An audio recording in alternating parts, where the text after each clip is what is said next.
large gun store overnight. This all happened just after midnight on Cobb Parkway. Those nearby said they heard the gunshots.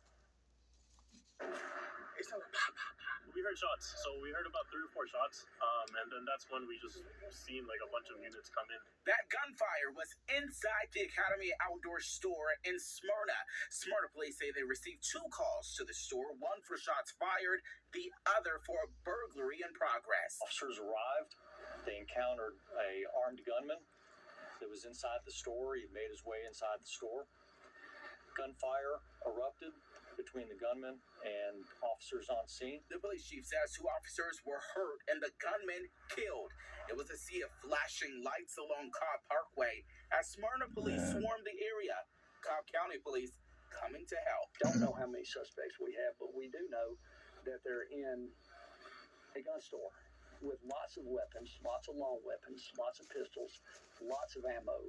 And so, yes, sir, we had a lot of officers come, and that's the reason that they came. Both officers are expected to be okay, but the emotional impact, well, it's felt by many. And something like this happens, and unfortunately, Doing recently guns, it's been happening all trying to. too often. I can tell you my feeling. I'll just be honest with you. I'm angry. It angers me that we have people that want to do this, that want to take shots at police officers, that want to do us harm. Honestly, like it's scary because we all live here, so things like this happening in this community, especially, it's concerning.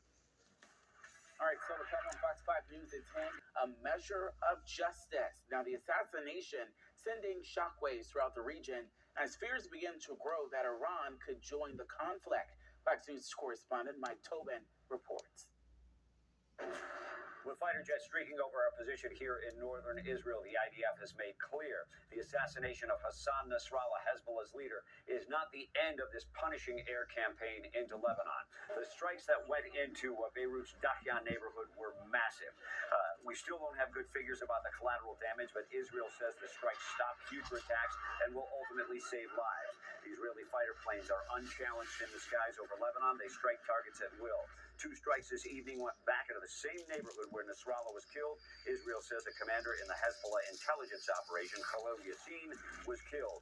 The IDF says Hezbollah and Nasrallah chose violence when they fired into Israel almost a year ago. Hezbollah, under the command of Hassan Nasrallah, chose to join the war that Hamas started.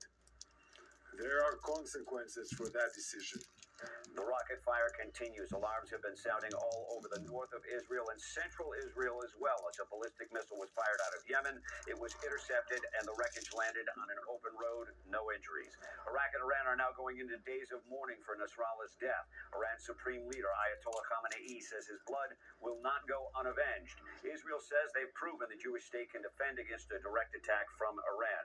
U.S. President Joe Biden says the U.S. is increasing its defensive posture in the region to deter aggression and prevent this from spiraling into a wider conflict. In Haifa, Israel, Mike Tobin, Fox News. All right, so to calm the brains are... Since day one, as San Francisco District Attorney, Kamala let violent criminals go free, including Devondre Broussard, who brutally assaulted a man. And when Kamala put him back on our streets, he murdered 2 innocent men in cold blood. Kamala Harris has always put criminals first. Don't make America her next victim. Make America... Groceries cost 26% more. The cost of eggs keeps rising. Kamala took $2 gas and made it 6. They are stupid. Too stupid to notice new home costs increased by 46%. Electricity, 25%. Cars, 33%. And healthcare, over 18%. Bidenomics is working. Pride for America is responsible for the content of this advertising. Here, but who follow up these impact current residents.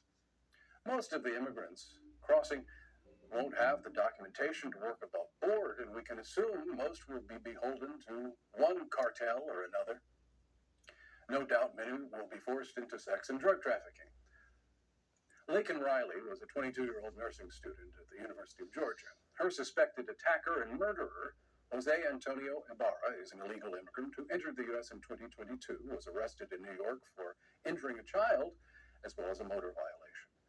But, due to New York's sanctuary city laws, was freed before ICE could request custody of him. He then fled to Georgia, where his brother had forged documents which enabled him to wash dishes at UGA, in between being arrested numerous times over the past year, of course. 3 days later, the White House issued a statement saying, quote, "People should be held accountable." Oh, we agree, Joe. Who do you think that should be? Exactly. In Camilla. Maryland, another illegal immigrant who'd been arrested and released multiple times over the past year has been arrested again over the murder of a 2-year-old. The border crisis and the government's handling of it have created a tenuous situation. Has control of the southern border been ceded to the cartels? The fact that many believe so highlights the need for a much more transparent, secure, and law-abiding immigration system in the United States. When people are being violently manipulated, are we truly...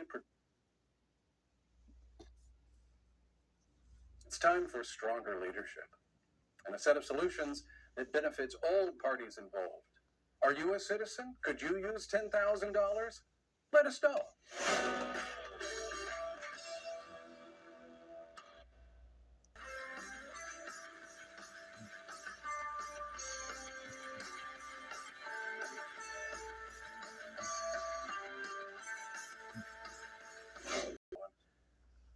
I'm asking, what does CBS stand for?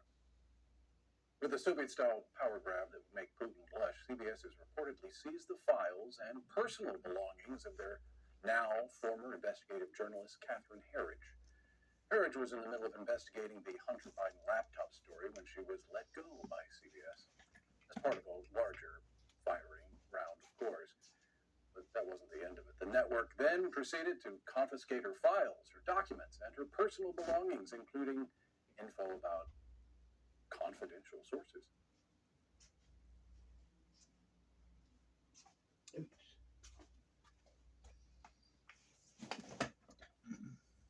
audacity of this move has left many in the journalist community extremely concerned. Lest we forget, she was actively pursuing a story that could bring down the Biden administration. So what does CBS do? They fire her, they seize her property. It's almost like they're trying to cover something up. Just as Herridge was getting closer to the truth, she's suddenly out of a job, and her files in the hands of a network she was trying to expose. It's very convenient, isn't it? But what can we do about it? Well, for starters, you can not watch CBS News. You can demand they return her files and personal belongings and ask, what does CBS stand for? Confiscating broadcasting stuff? It's time to stand up for journalistic integrity, to preserve what's left of a free press in this country, and get a few answers. Hello?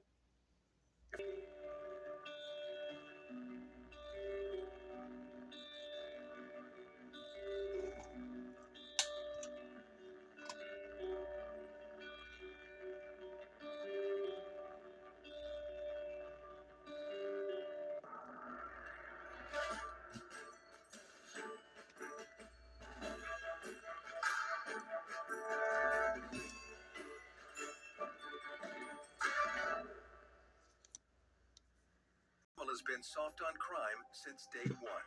As San Francisco District Attorney, Kamala let violent criminals go free, including Devondre Broussard, who brutally assaulted a man. And when Kamala put him back on our streets, he murdered 2 innocent men in cold blood. Kamala Harris has always put criminals first. Don't make America her next victim. Destroyed. We've only got about 150 that are even beginning to be rebuilt. I think everybody's aware that we went into immediate needs funding as our disaster relief fund. The funding was running low. Well, lawmakers are working to pass a disaster relief funding Get bill more that money. should hopefully be passed by Christmas. Back here at home, Georgia Power says Hurricane Helene was the most destructive storm in the company's history. There are still hundreds of thousands without power across the state, but most here in Metro Atlanta will have power restored, they say, by tonight. The company says it's been able to restore power to over 520,000 people They got statewide. me Fox the 5 first Eric day. Mott has the latest. Georgia Power says there's still a few thousand homes here in Metro Atlanta who don't have power. The good news, though, they estimate that 95% of those customers will have it restored by midnight Saturday. Other parts of the state, though, won't be so lucky. Saturday, Georgia Power crews were hard at work replacing this pole off of Breton Circle in Brookhaven, a neighborhood well acquainted with power outages. Almost any time there's a fairly decent storm, a tree goes down, and then power goes out. So it's a major reoccurrence in the neighborhood for sure. So Anna Rapp lives here and says the power has been out since 3 a.m. Friday when this large tree came down on power lines. The force from it's so great, it snapped this power pole in two. because the poles actually truly were snapped in both situations, it was a much bigger deal. But Georgia Power linemen were able to get a new one installed Saturday. They're just some of the many working statewide. Throughout the state, we have about 14,000 linemen working to restore power. And spokesperson for Georgia Power, Matthew Kent, says most of Metro Atlanta will have their power back on by midnight Saturday, but many parts of the state aren't going to be so lucky. This was such a widespread storm, and it covered pretty much all of Georgia. For example, the power company estimates some parts of Valdosta won't get power back on until October 5th or later. It's been a huge impact. It is taking a massive effort to get all of this back online, and we're going to work as quickly and safely as we can to do it. Rapp says luckily they had a generator ready to go, and those with generators in the neighborhood are working to help those without. So we all try to run cords to each other's houses and help out, get food and freezers for people. And the company says we may not be out of the woods yet. With the flooding we've gotten here, there's still a lot of saturated ground and more trees could be coming down on lines. We'll have links to their outage map on our website, fox5atlanta.com. Reporting in Atlanta, Eric Mock, Fox 5 News. All right, Eric, thanks so much.